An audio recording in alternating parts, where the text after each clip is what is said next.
Yes, bienvenue dans cette vidéo, j'espère que tu vas bien, que tu as passé une excellente journée. Aujourd'hui, je vais te montrer comment tu vas pouvoir littéralement ne jamais abandonner n'importe quel projet, atteindre littéralement tous tes objectifs. Alors aujourd'hui, il n'y aura pas de spiritualité, il n'y aura pas de manifestation, de visualisation, il n'y aura que du concret, du cartésien, ce sera concret, quoi. Ce sera concret. Je vais t'expliquer en trois étapes, enfin en trois parties, grandes parties, on va dire, justement comment tu vas pouvoir faire ça. Donc la première, je vais t'expliquer pourquoi je te raconte ça. C'est quoi ma légitimité à te raconter ça et pourquoi j'ai l'expérience, entre guillemets, de pouvoir te dire, ok, ça fonctionne, ça fonctionne moins. Encore une fois, comme dans chacune de mes vidéos, je t'invite d'ailleurs à regarder les deux précédentes que j'ai pu faire.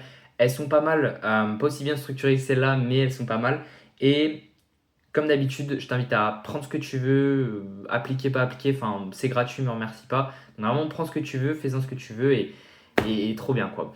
Donc ouais, première chose ce sera ça, la deuxième chose ce sera pourquoi 90% des gens abandonnent leur projet, ils n'arrivent pas à atteindre leurs objectifs littéralement, ils n'arrivent pas au terme en fait de ce qu'ils entreprennent, de ce qu'ils commencent. Et la troisième partie ce sera comment toi tu vas pouvoir faire en tant que personne, en tant qu'humain, pour ne jamais abandonner, toujours rester motivé en trois étapes. Ce sera vraiment trois clés concrètes, actionnables que tu vas pouvoir mettre dans la vie de tous les jours et faire. Et vraiment, enfin, si tu le fais, tu vas voir un gros changement. Et je t'invite à le faire dès demain, dès aujourd'hui, n'importe quand, en vrai, quand tu regardes cette vidéo. Ok, commençons sans plus tarder. Pardon. Déjà, pourquoi je t'explique tout ça? Pourquoi je t'explique ça? Pourquoi je te raconte que aujourd'hui, tout simplement, je suis un. Bon, pour remettre un petit peu de contexte aussi sur qui je suis un entrepreneur, je lance des business. Là, aujourd'hui, j'ai un business qui va être dans la partie vente, la partie commerciale, où je vais mettre en place des commerciaux pour qu'ils vendent des services, qu'ils aillent chercher des clients pour des entreprises, tout simplement. Aussi simplement que ça. Et il y a quelques jours, j'étais comme tout le monde, j'avais des doutes dans mon projet. J'avais des doutes, j'avais des peurs. Je pensais que j'arrivais pas à arriver tout simplement au bout de ce que je fais, au bout de mes objectifs, au bout de pourquoi je me suis lancé le premier jour. La lumière est vraiment pas dingue. J'ai dit ça à la précédente vidéo, mais j'essaierai vraiment de corriger ça. J'ai pas de lumière. Pas de lumière. C'est ok. Mais ouais, j'avais des doutes, j'avais des peurs comme tout le monde. Et je pense que pendant vraiment des jours et des jours, je me suis posé cette question de ok, est-ce que je continue? Est-ce que j'arrête? Que faire? Que faire? Et en fait, je me disais, j'avais beaucoup cette vision aussi à cause des réseaux sociaux, à cause de cette vision-là d'autres entrepreneurs, d'amis entrepreneurs aussi qui réussissent, qui veulent créer des monstres, qui veulent vraiment créer des boîtes qui font un impact, qui font une différence. Et j'avais beaucoup ce truc-là aussi de, ok Mathéo, c'est cool, tu fais du chiffre, enfin, c'est cool, tu as un business, c'est sympa. Euh, c'est quoi le prochain step, tu vois? C'est quoi le prochain step? Est-ce que tu veux vraiment pas créer une boîte de dingue qui fait 500K months et qui y va, quoi, qui vraiment marque des esprits, change des vies, etc., etc. Et je me posais cette question et je me comparais aux plus grands, je pense, de ce monde entrepreneur qui ont quand même marqué pas mal de gens et le font encore aujourd'hui. Elon Musk, euh, Jeff Bezos, enfin, tous les gens qui ont vraiment aujourd'hui ont les plus gros GAFA et qui touchent énormément de monde. Je me suis dit, ok, putain, j'ai envie de créer un monstre comme ça, tu vois. J'ai envie de créer une grosse boîte et beaucoup de doutes par rapport à ça. Je me disais, mais en fait, avec mon business actuel, j'y arriverai pas, quoi. J'y arriverai pas. Et je me dis, bon, bah, ok, qu'est-ce que je fais? Je lance un SaaS, je me mets dans le FMIA, qu'est-ce que je fais là? Je comprends pas. Et donc, je me posais beaucoup cette question-là de qu'est-ce que je fais et comment faire pour surtout élucider cette question. Donc, je peux vous montrer mon carnet. Enfin, là, enfin, je peux vous montrer mon carnet, quoi. Il y a vraiment écrit comment faire. Enfin, vraiment, j'ai vraiment écrit ça en noir sur blanc. Euh, Comment faire pour élucider cette question? Comment faire pour vraiment comprendre quoi faire en fait? Quelle décision prendre entre tout arrêter, recommencer? Je ne sais pas. Changer de véhicule, changer d'un business qui va me permettre d'atteindre ces objectifs-là, je ne sais pas.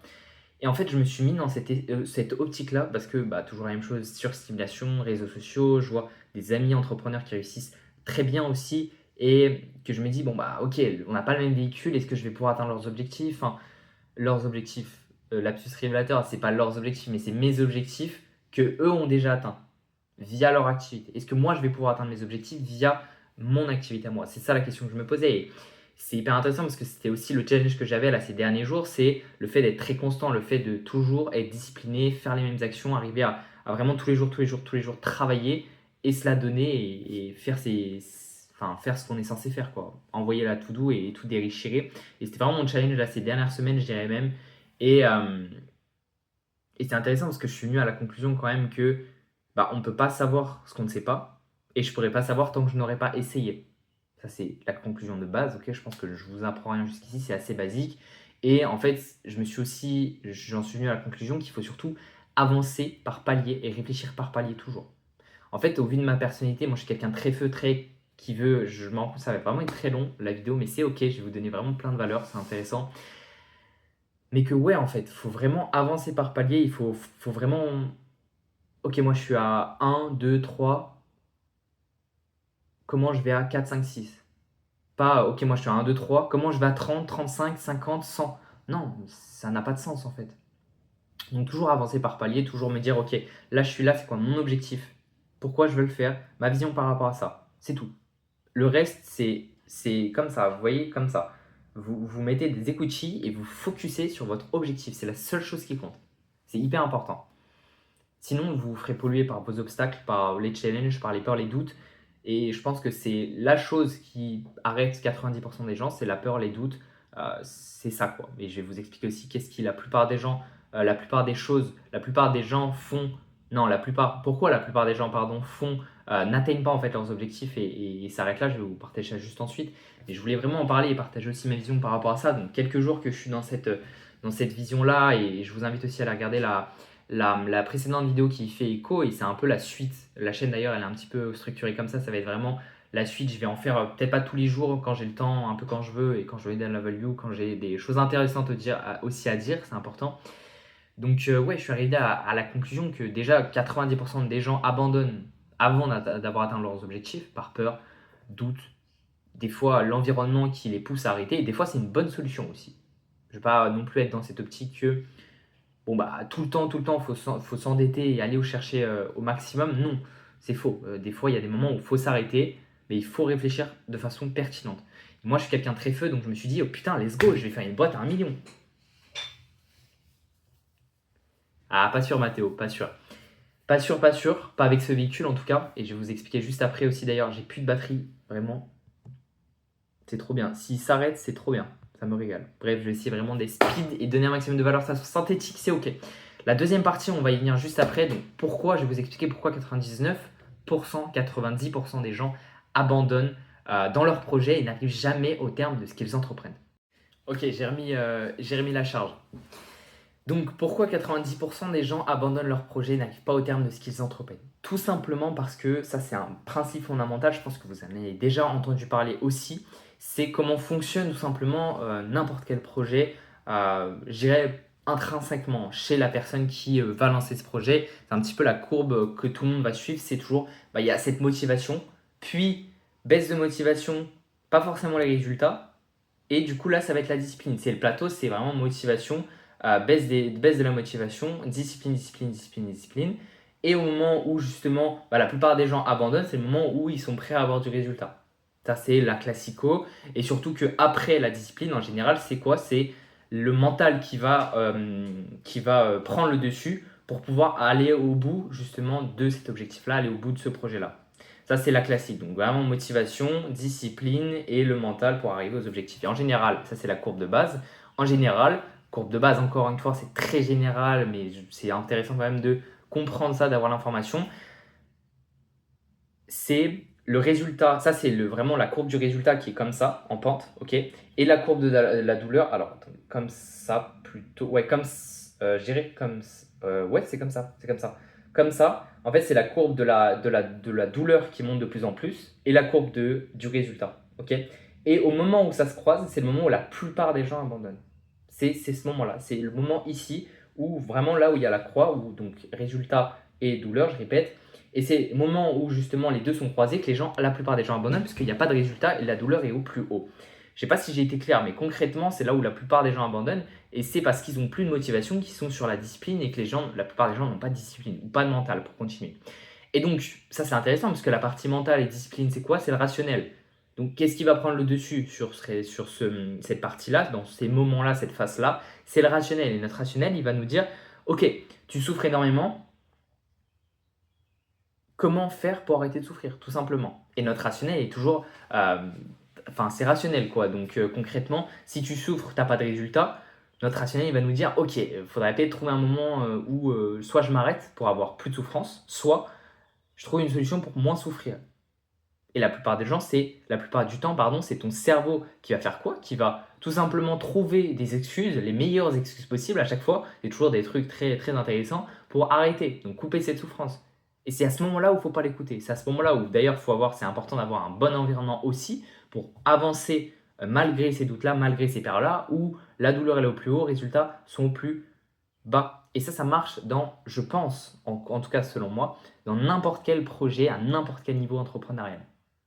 Surtout quand tu veux créer une nouvelle chose. Quand tu es par exemple un entrepreneur qui se lance, un environnement classique, père, mère traditionnel, salarié, ça c'est la classico, tu veux entreprendre, bon bah compliqué. Tu as déjà entrepris, tu as une entreprise, plusieurs entreprises, tu veux lancer un nouveau produit innovant, extrêmement innovant que personne n'a jamais vu. Bah, les gens autour de toi, pareil, peur, doute, enfin, c'est à ce moment-là où il faut avoir un environnement qui soit calqué aussi sur ta façon de réfléchir, ta façon de penser, ta façon de vivre aussi.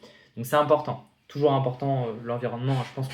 Je crois que je l'ai dit dans la dernière vidéo, mais je pense que je ferai vraiment une vidéo dédiée à l'environnement. J'ai théorisé vraiment un truc hyper intéressant là-dessus pour vous permettre de vraiment toujours avoir le bon environnement et pas vous faire strike par ça, parce que je rappelle, c'est toujours classique, enfin, je ne vais pas rentrer en détail, mais vous avez votre vie, vous avez vos habitudes, votre discipline, votre business, et à côté de ça, il y a l'environnement. Et si votre environnement il est éclaté au sol, vous avez des potes qui font rien, vous avez une famille qui vous tire vers le bas, bon bah bonne chance pour entreprendre quoi. Donc ouais, très important. Mais je vais revenir sur le sujet principal de cette vidéo. Les gens abandonnent là où il n'y a plus de motivation, où c'est juste après la discipline, où il faut faire de la discipline et c'est juste discipline, discipline, discipline. Ou peut-être après, si vous avez l'habitude de lancer des projets, que ce soit difficile, dans la partie mentale. Et c'est la classique, c'est la plupart des gens, des 90% des gens, ils sont de ce cas de figure-là. Et comment maintenant vous allez vous pouvoir sortir du lot pour tout simplement en fait jamais échouer et toujours être motivé, surtout quand c'est difficile, pour atteindre toujours vos objectifs ou alors réduire le plus possible les potentialités d'échec ou d'abandon. Et quand je parle de potentialité d'échec ou d'abandon, c'est assez complexe quand même à comprendre, c'est les possibilités que vous échouez ou vous abandonnez. Quand je parle d'échec et d'abandon, c'est l'échec et l'abandon interne, hein, c'est pas externe. Moi je dissocie vraiment les deux, c'est échec interne, échec, hein. Échec, abandon, c'est pas négatif, péjoratif. Des fois, l'échec pour moi, selon moi, ça c'est important, c'est un marchepied vers la réussite. C'est-à-dire quand vous échouez, que ce soit n'importe quel domaine, hein, socialement, avec les filles, dans votre vie, en fait, c'est que ça, c'est socialement ou professionnellement, je dirais. Euh, Financièrement, quand vous faites un mauvais investissement, enfin, c'est pareil. C'est l'échec, ce que vous ne réussissez pas, c'est un marchepied littéralement pour vous permettre de réussir la prochaine fois. C'est hyper important. Et je pense que vraiment cet échec et cet abandon interne, donc qu'est-ce que c'est l'échec abandon interne? C'est tout simplement la partie où vous allez avoir des peurs, des doutes ou des choses qui vont vous dire d'arrêter tout simplement en interne. Au fond de vous, vous allez vous dire bon bah je veux pas quoi, je veux pas, c'est pas ça, j'ai pas envie. Mon projet est pas aligné. Par exemple, vous faites quelque chose qui est pas du tout aligné avec vous, je sais pas, vous vous lancez dans l'OFM, vous vous rendez compte 3 mois plus tard en faisant du cash que c'est pas quelque chose que vous voulez faire en fait. Abandon interne. Et c'est OK. Et c'est vraiment OK. Et des fois, c'est juste dû à un mauvais véhicule. Il n'y a pas de demande, vous lancez un produit qui ne fonctionne pas, ou vous lancez quelque chose qui fonctionne. Vous faites, par exemple, pour vous vraiment vous imaginez, vous faites 10 cas par mois, et votre objectif, c'est pas 10 cas par mois, c'est 200 cas par mois. Bon, bah, faut changer les véhicules, quoi. Et vous pouvez pas, si ça se trouve, par exemple, je vous donne un exemple pour vraiment que vous puissiez vous rendre compte, parce que là, c'est assez abstrait. C'est vous lancez, par exemple, un shop Vinted. Vous lancez un shop Vinted, bon bah c'est cool, vous pouvez faire 3, 5, 10 000 euros par mois si vraiment vous êtes bouillant. On n'a jamais fait de shop Vinted, mais je pense que c'est possible. Bah, vous pouvez pas faire 100 k par mois, je pense pas, hein, en tout cas, hein, mais n'hésitez pas à me dire si vous pouvez faire 100 k par mois avec un shop Vinted, mais je pense pas. 100 k par mois, 500 k par mois, 1 million par mois, 10 millions par mois, non, je pense pas. C'est compliqué parce que t'as de la gestion RH, c'est du physique, c'est complexe. Donc là, vous n'êtes pas dans le bon véhicule. Là, il y a un souci. Et dans ces cas-là, c'est externe. Donc voilà, juste pour dissocier les deux, pour vous mettre rapidement dans le contexte et pour aussi vous donner de la valeur par rapport à ça. Parce que je rappelle que je suis extrêmement... Non, je ne vais vraiment pas me saucer. Mais voilà, c'était important quand même que je vous partage ça. Et donc les 3 points que moi j'ai relevés et que j'utilise au quotidien et que je vais continuer à utiliser et que j'affine toujours encore. Et si vous êtes arrivé jusqu'ici, à ce moment-là, la vidéo, c'est que je pense que je vous ai dit à raisonner en vous. Donc, je vous invite à l'appliquer vraiment de la meilleure façon possible, tout simplement en copiant-collant ce que je vais vous partager. dès maintenant. Ok, les 3 points hyper importants que vous pouvez appliquer, c'est très simple. C'est la première chose, toujours de réviser votre vision tous les jours, tous les jours, tous les jours. Réviser votre vision. Vous avez, par exemple, moi j'ai une note sur mon téléphone pour me souvenir de ma vision, de mon why, de pourquoi je le fais, de dans quoi je me projette.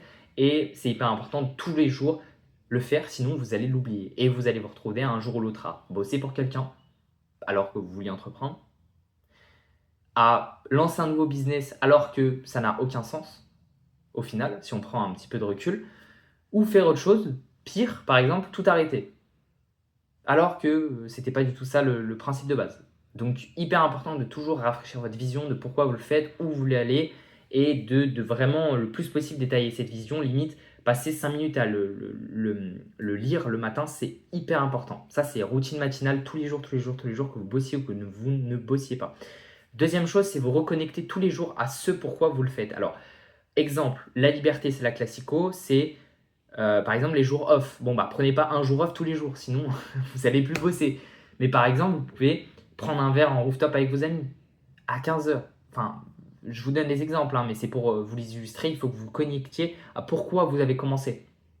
Sortir, faire un voyage, partir une fois par mois, par exemple. Vous reconnectez à pourquoi vous le faites. Vraiment, c'est important. Tous les jours ou de façon vraiment, vraiment régulière. Ok, sinon vous allez vous perdre. La troisième chose, c'est de ne pas essayer, et ça, hop, attendez, juste, je vous mets juste ici, petit ching. La dernière chose, elle sera vraiment la plus importante, et littéralement, si vous ne l'appliquez pas, vous ne la mettez pas avec les deux autres choses, vous allez littéralement toujours échouer. Non, vraiment, je rigole. Mais la troisième chose hyper importante, c'est tout simplement, n'essayez pas d'être discipliné, de vous forcer. Essayez à la place, parce que j'aime pas ce terme de discipline, mais plutôt de constance, d'instaurer des habitudes, tout simplement. Ça, c'est hyper important. Lisez le livre Atomic Habits, qui m'a été recommandé par un ami. Et d'ailleurs, je l'avais dans ma librairie, mais je ne l'ai jamais lu. Et hyper important, mais vraiment, il faut absolument que vous le lisiez. C'est vraiment, essayez pas d'être discipliné, c'est instaurer des habitudes et surtout être motivé grâce à ça. Et je pense que les 2 points importants que j'ai juste dit précédemment, ça vous permettra d'être vraiment motivé, d'avoir le feu, vous voyez, d'avoir envie le matin de vous lever, d'aller tout arracher, d'aller arracher votre to-do, d'aller faire vos call, d'aller, je sais pas, écrire, si vous faites du copywriting, écrire tous les jours, d'aller faire, vraiment faire des trucs qui sont difficiles, mais sans motivation, ça va être compliqué de le faire. Donc, habitude plus motivation. Et toujours essayer d'être en permanence motivé. Alors, il y a des moments où vous ne le serez pas, où vous n'aurez pas envie d'allumer votre PC, mais il va falloir le faire. Ça, c'est la discipline. Il y a des moments où il va falloir le faire. Et c'est OK. Il faut jauger aussi. Donc, vraiment, voilà, je pense que je vous ai donné un maximum de choses là. Et c'est important de le faire. Et les trois choses que j'ai pu vous partager pour le faire, c'est important pour ne pas se perdre. Et moi, c'est ce que j'ai fait. Je me suis perdu, entre guillemets, en pensant trop à l'avenir aussi, et en ayant une vision trop long-termiste. Il faut faire attention à ça et se dire vraiment palier par palier, ok, quel est mon prochain objectif? Pensez pas c'est pour ça qu'il faut vraiment pas avoir des objectifs, selon moi en tout cas. Encore une fois, c'est ma vision des choses, prenez ce que vous voulez. Mais il ne faut pas avoir des objectifs trop long terme, trop, ok, dans 5 ans, dans 10 ans, je me vois ici, je me vois ici. Parce que déjà, tout va être amené à modifier. Vous allez être changé sur votre vision, ok, par votre environnement, par la demande, par les innovations aussi qui vont survenir. Mais surtout par rapport à vos objectifs. Ça ne sert à rien de se dire, ok, quand je ferai 1 million par mois, c'est pour ça que 1 million par mois et 10 000 euros par mois, ça n'a rien à voir. Rien à voir. La vie n'a rien à voir, les responsabilités n'ont rien à voir, le business n'a rien à voir, le véhicule n'a rien à voir. Ce que vous proposez, votre service, votre produit n'a rien à voir. C'est complètement différent. Donc, il faut vraiment avoir ce truc-là de pas trop vision long-termiste, mais c'est important d'avoir quand même une vision long terme parce que tous les plus grands ont une vision long terme. C'est aussi ça qui vous drive à bosser tous les jours, à bosser toujours, à bosser tous les jours. Encore une fois, moi, je parle d'un niveau où vous êtes entre 0 et 5. Allez, 0 et 5. Quand je parle de 0 et 5, c'est assez abstrait, mais c'est globalement entre 0 et 50 000 euros par mois. Pour moi, c'est ça. Donc voilà, définir des objectifs en rapport avec votre véhicule que vous utilisez, c'est important. J'ai tout dit, je vais pas faire une outro de 50 minutes. Me remerciez pas, pardon, c'était gratuit. Appliquez pas, je m'en fous, faites ce que vous voulez. Je vous souhaite une très bonne fin de journée.